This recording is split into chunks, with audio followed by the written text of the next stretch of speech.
How do we let our emotional wounding latch on to a date or get obsessed with crushing on someone? I'm jessxgoh, trauma coach in childhood abuse, and it's really important for you to see the difference between different aspects of your personality, where it's easy to be this wounded inner child and it's easy to be the adult version of yourself. And what if we have these two different parts of us seeing the same person but with conflicting feelings and messaging and ideas? And so this is really common when it comes to meeting someone for the first time on a date, and all of a sudden you've got love hearts in your eyes, right? Or you're thinking, oh my goodness, I feel like this is the one, this is the soulmate, right? And then as reality kicks in, or as time would tell, they don't appear to be interested in you. Maybe they were just being friendly and nice in the beginning because they didn't want to hurt you. And here's the thing, the wounded part of us, which is normally from the inner child, right?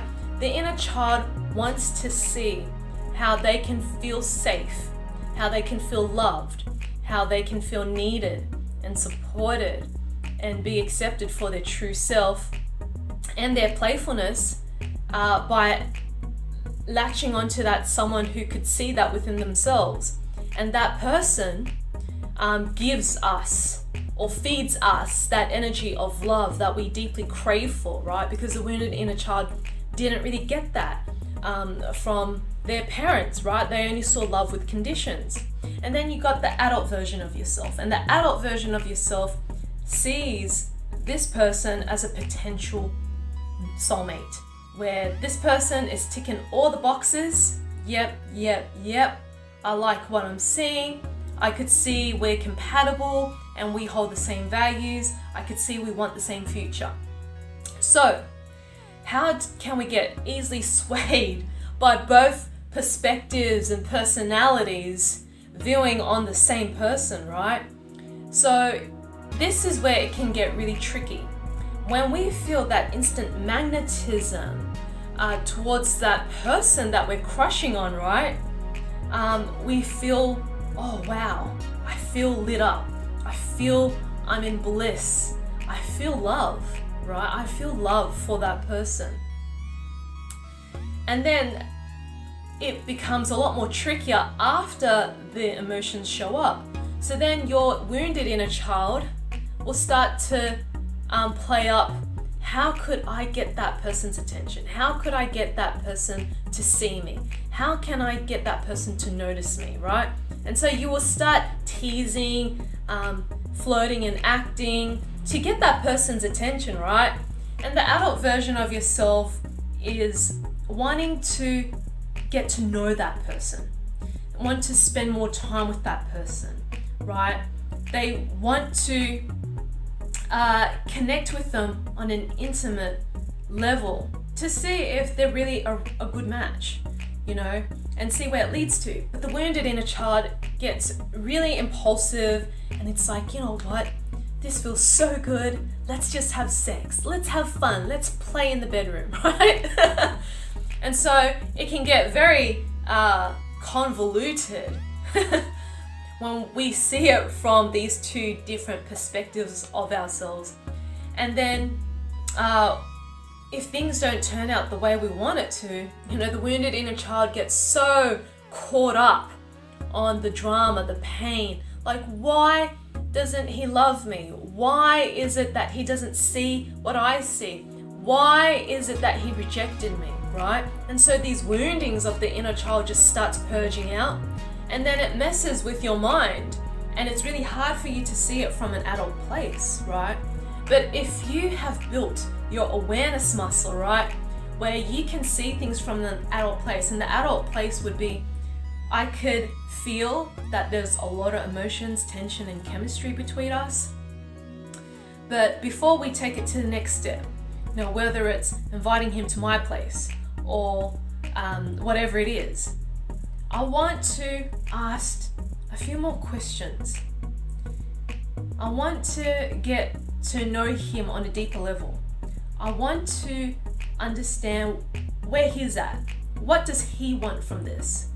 I want to see, what do we both want in the next 3 months, in the next 12 months, right? Or the next 5 years.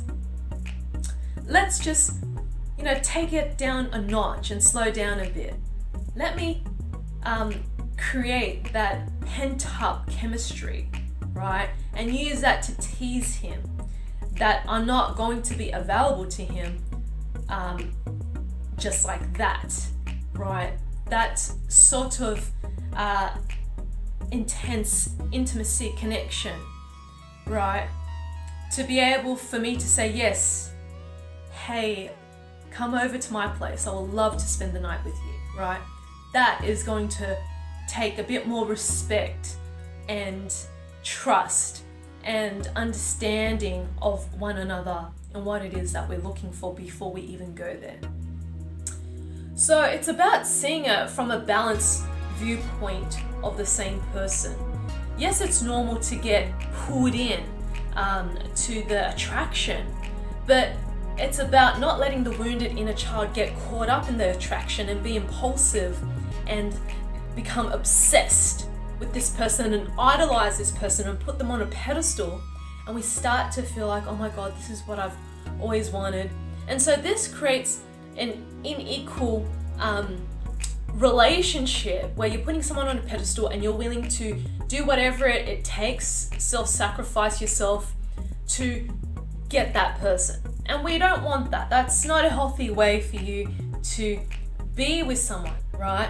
It's about feeling into the magnetism, let that flow through you, and still maintain and hold your composure where you're not going to break your boundaries for someone, right? Just for the sake of love. Just have the awareness, okay, I could feel that there's a part of me that is holding on to this. And I know that this is becoming an obsessive behavior.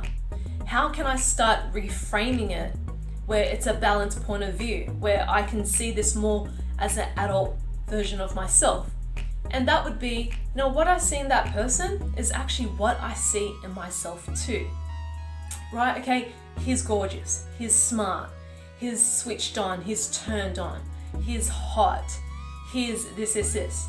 And you know what? All those things that I see in him, I see that in me too. Because there's no way that I could have ever recognized those traits if I could not recognize that within myself too. And that's how I like to take my power back in those situations, is to see it from a balanced perspective. That person is not superior than I am. We're both equal. We both offer similar things, but in a unique style, right? That could be an example. We're both attractive, but in different ways, right? That's another example. We're both turned on and switched on, but in different ways. So I hope you can start to see, how you can start feeling grounded when things are new, especially when it comes to love and feeling that attraction with someone.